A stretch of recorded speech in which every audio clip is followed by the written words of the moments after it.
The Galactic Council chamber on Valoris Prime gleamed under the light of 3 distant suns. 47 different species sat in the tiered seats, watching as Ambassador Drexcar stepped up to speak. His bronze scales caught the light as he raised his clawed hands for silence. 100 years, he said, his voice filled with pride. 100 years of peace since we removed the human problem from our galaxy. The chamber filled with agreeing sounds. The insect-like Xinthians clicked their jaws happily.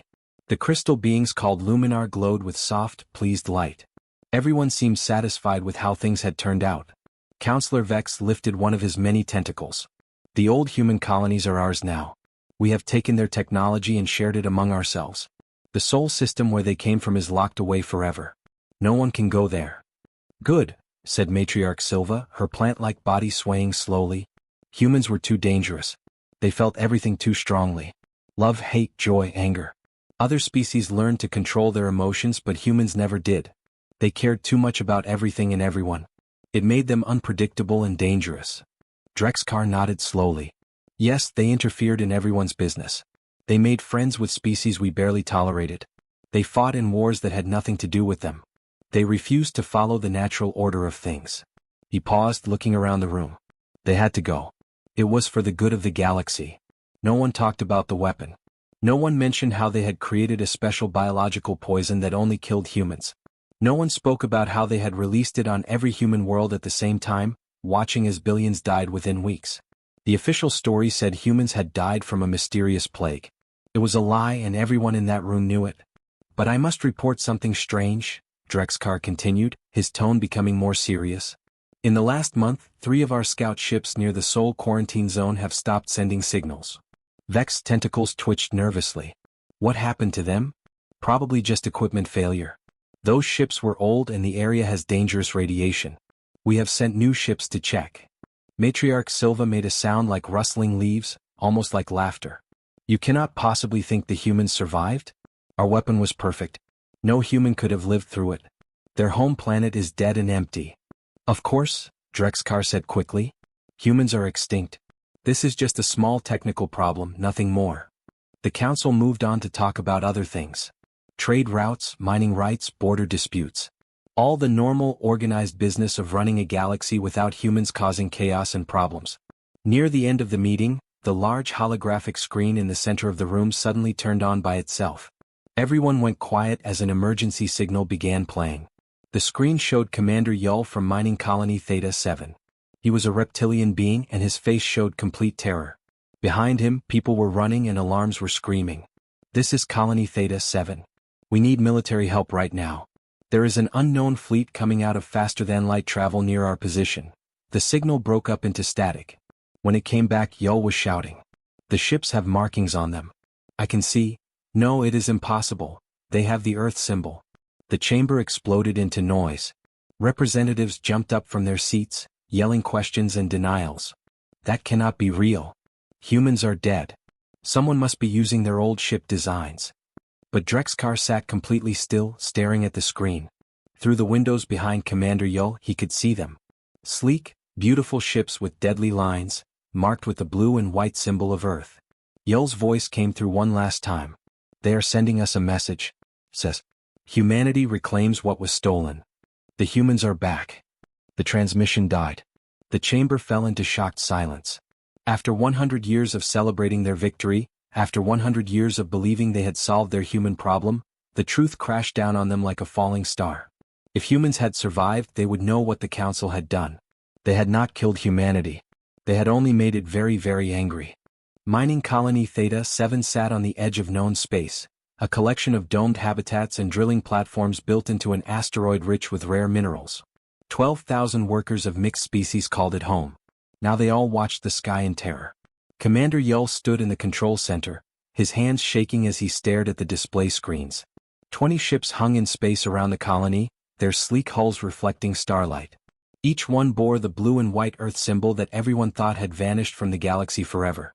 Open a communication channel, Yull ordered, trying to keep his voice steady. His second officer, a Luminar named Chris, moved her crystalline fingers over the controls. A face appeared on the main screen. It was human. A woman with dark eyes and black hair pulled back from her face. She wore a uniform of deep blue with silver markings. Behind her, other humans worked at stations, their movements quick and precise. "I am Commander Jiho of the Terran Ascendancy," the woman said. Her voice was calm but hard, like ice over deep water. "This colony stands on territory that belonged to humanity.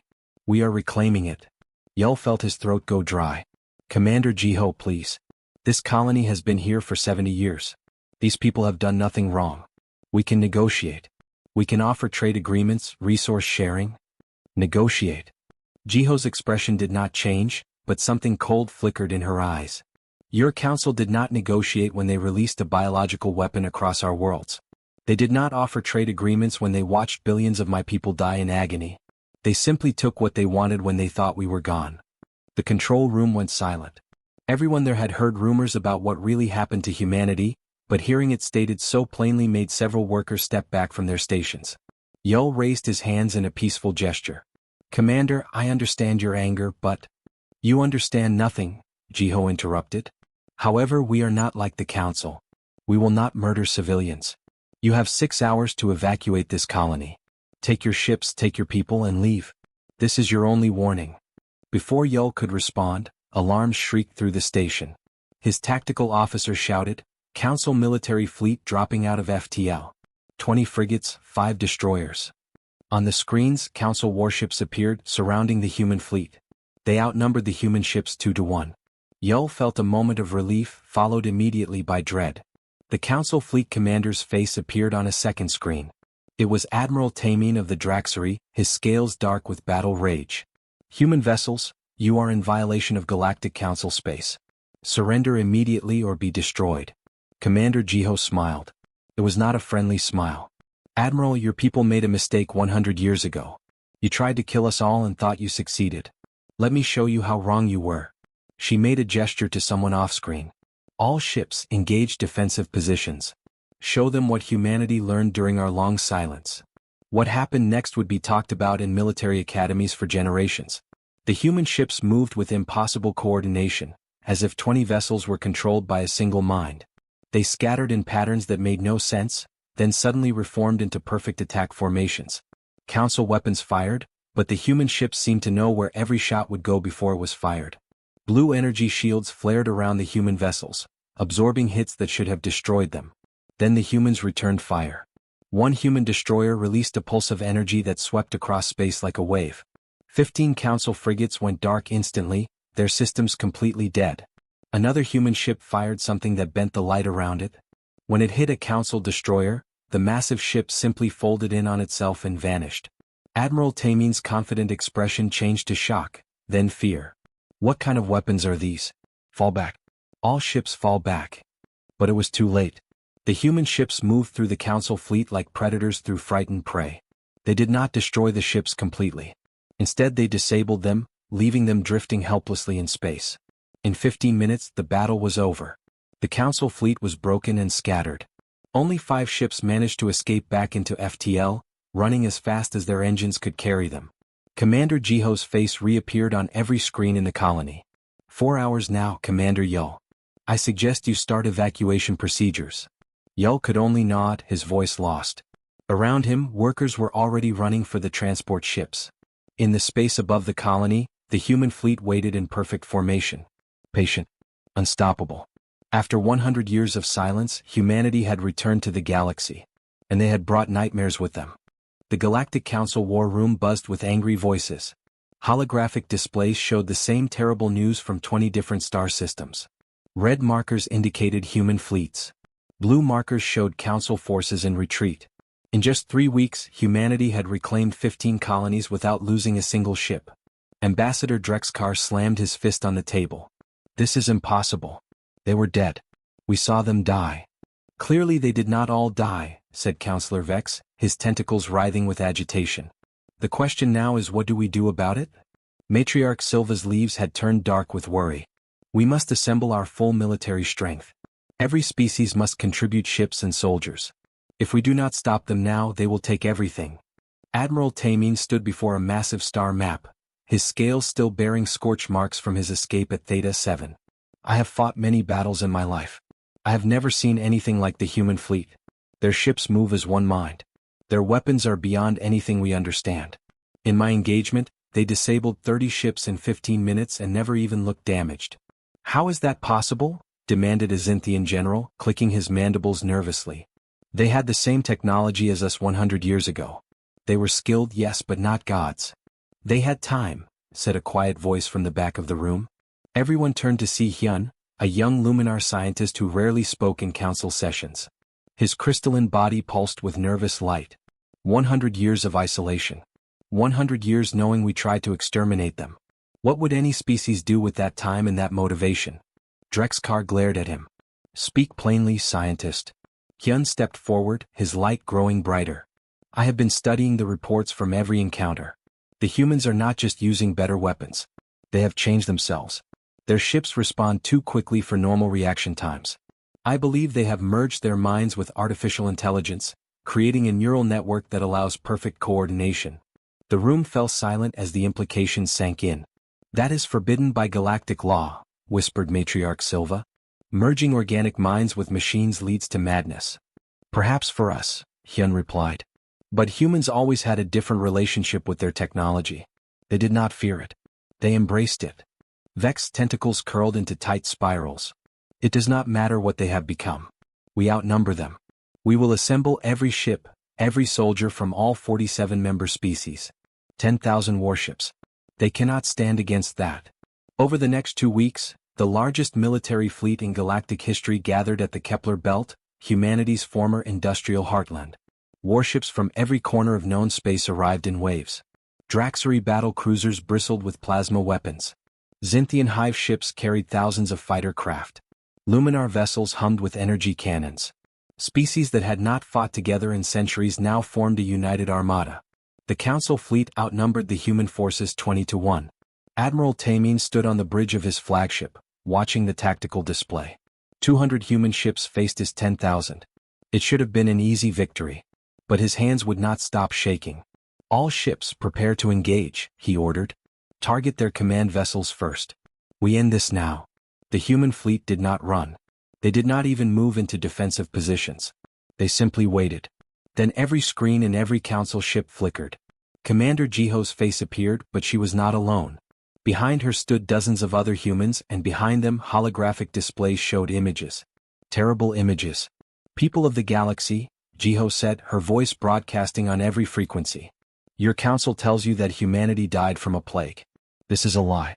100 years ago, your leaders created a biological weapon designed specifically to kill humans. They released it on our world simultaneously. We have evidence. Recorded communications. Signed orders. Names of those responsible. The images began to play. Council members discussing the human problem.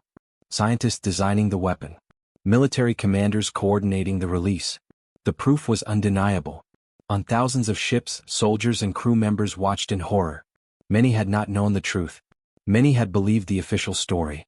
You tried to erase us, Jiho continued. You failed. We survived. We adapted. We became stronger. Now we offer you a choice. Stand down or face the consequences of attacking a species you should have left alone. Admiral Tamin felt his resolve crack. Around him, his bridge crew whispered among themselves, their faith in the council shaken.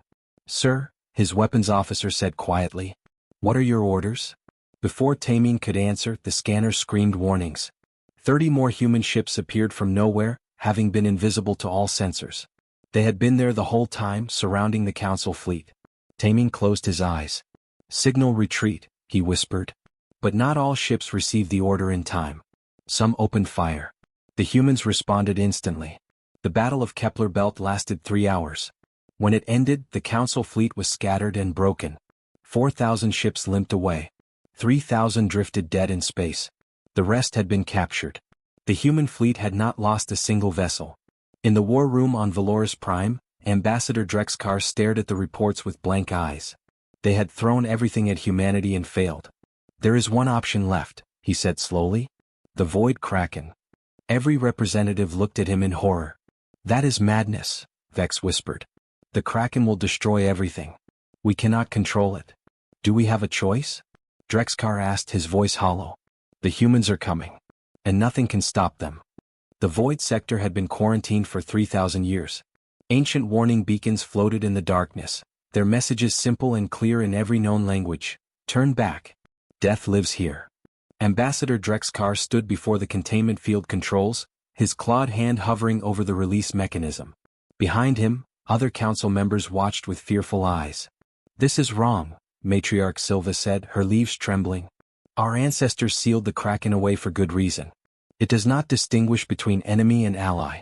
It will consume everything. The humans have left us no choice, Drexcar replied. They have defeated our fleets. They have turned our own people against us with their propaganda. If we do not act now, they will destroy the Council and everything we have built. Councillor Vex reached out with a tentacle. At least let us evacuate the nearby systems first. Billions of civilians live in the Kraken's path. There is no time, Drexcar said. His hand moved to the control panel. May the ancestors forgive us. He pressed the button. Deep in the void sector, ancient machinery activated. Energy fields that had held for millennia flickered and died. Something stirred in the darkness between stars. The Void Kraken had been created in the last great galactic war as the ultimate weapon. It was not a ship or a machine. It was a living organism the size of a planet, genetically engineered to consume matter and grow. It fed on everything: ships, stations, asteroids, even the energy of stars themselves. The species that created it had been destroyed by their own weapon before they could control it. Now it was awake and hungry. The Kraken moved through space like a shadow, its massive form barely visible against the black. Sensors could not track it properly. Weapons could not harm it.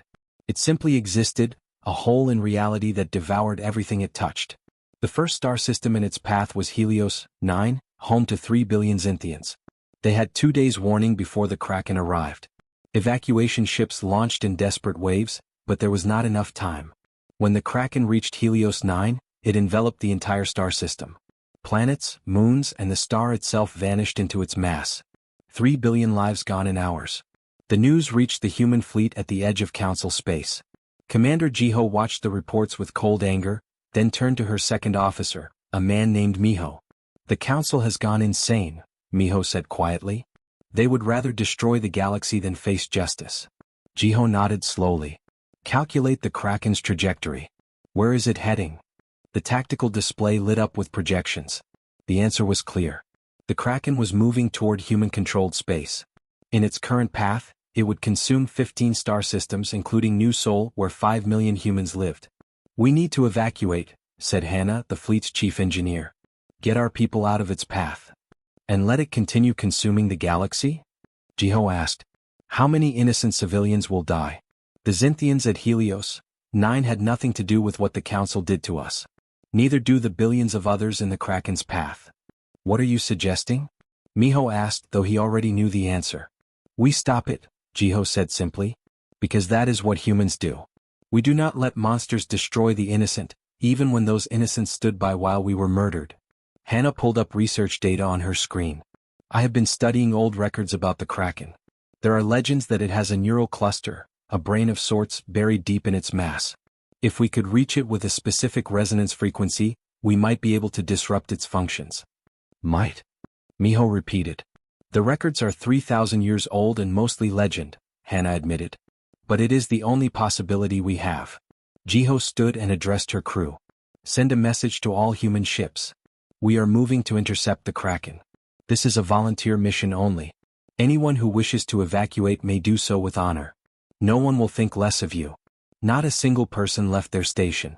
At that same moment, someone unexpected contacted the human fleet. It was Hyun, the young Luminar scientist. His crystalline form appeared on the communication screen, and behind him was a small ship fleeing from Council space.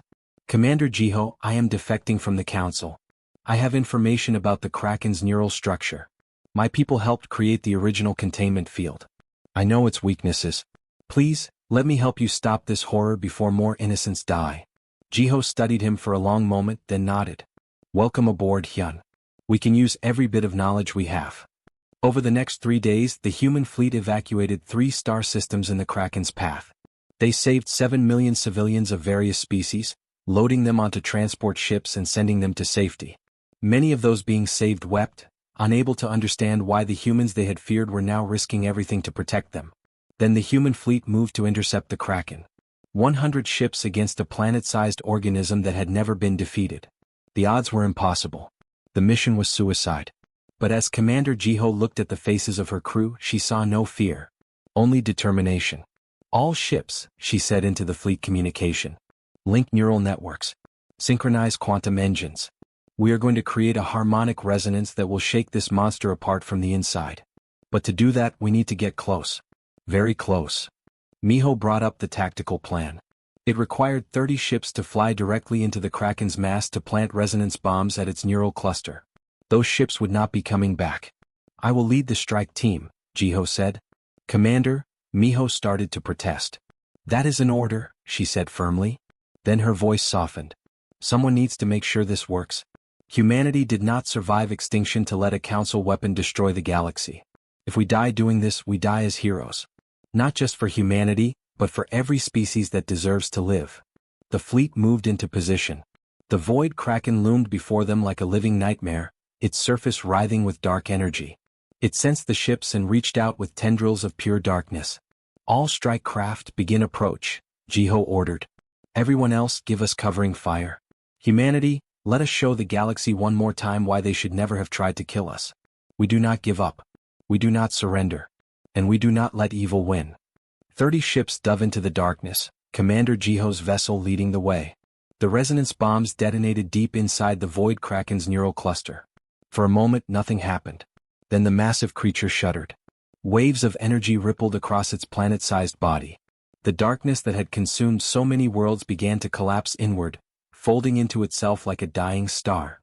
Commander Jiho's ship was still inside when the implosion began. Her last transmission was brief and calm. Tell humanity I was proud to serve. Tell the galaxy we kept our promise. Then silence.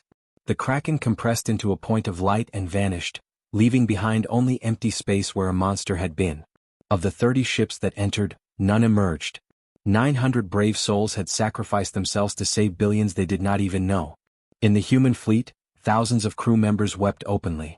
On planets across the galaxy, species that had feared humanity now watched in stunned silence. The humans had saved them. The species the Council tried to exterminate had given their lives to protect their would-be executioners. 3 days later, human ships surrounded Valoris Prime, the Council homeworld.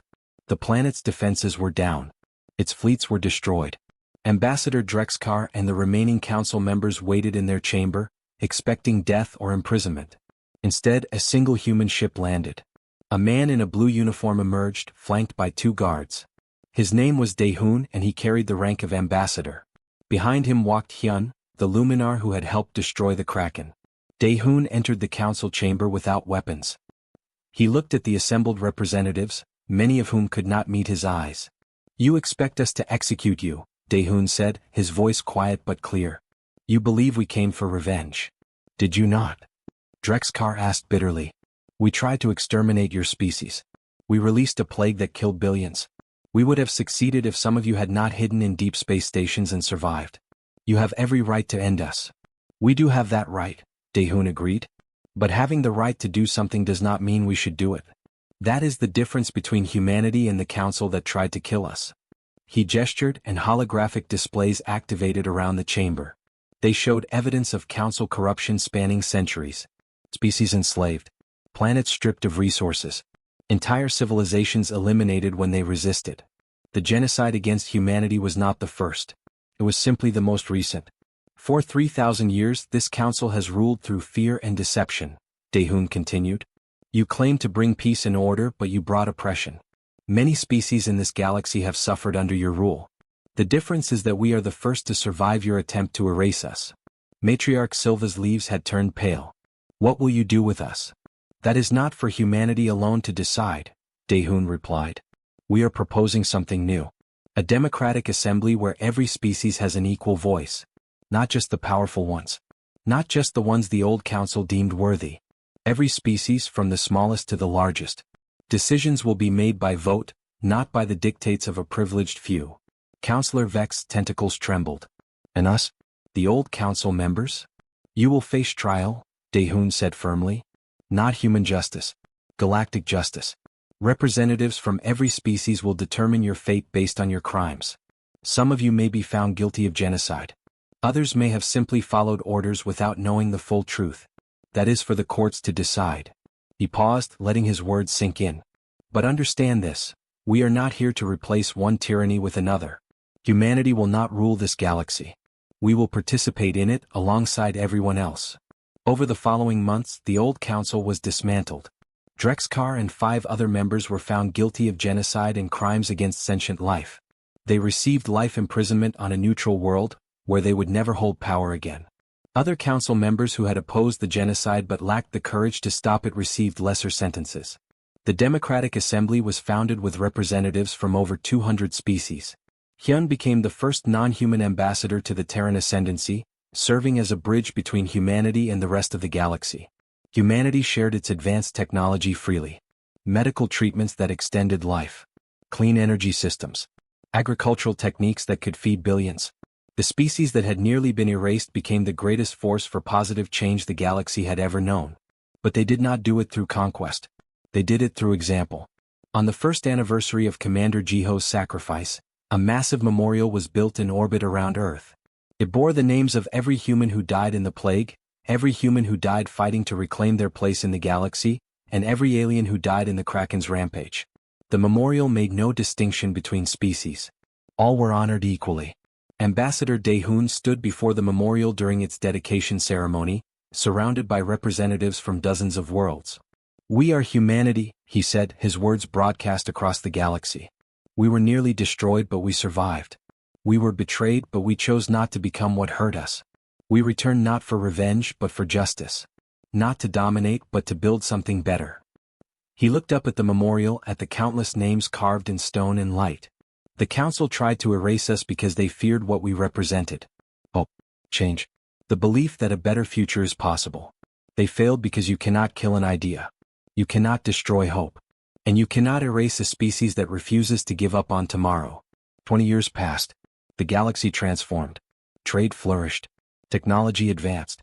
Species that had been enemies for generations learned to cooperate. The Democratic Assembly worked imperfectly, with arguments and disagreements, but it worked. And through it all, humanity maintained the strongest military in known space. Not to threaten but to protect. Not to conquer but to defend those who could not defend themselves. Then, on a quiet day in the Outer Rim, long-range sensors detected something new. Ships of unknown design emerging from the darkness beyond the galactic edge. A new threat. A new challenge. But this time humanity did not stand alone. 200 species mobilized together. The Democratic Assembly met in emergency session. Plans were drawn. Alliances were confirmed.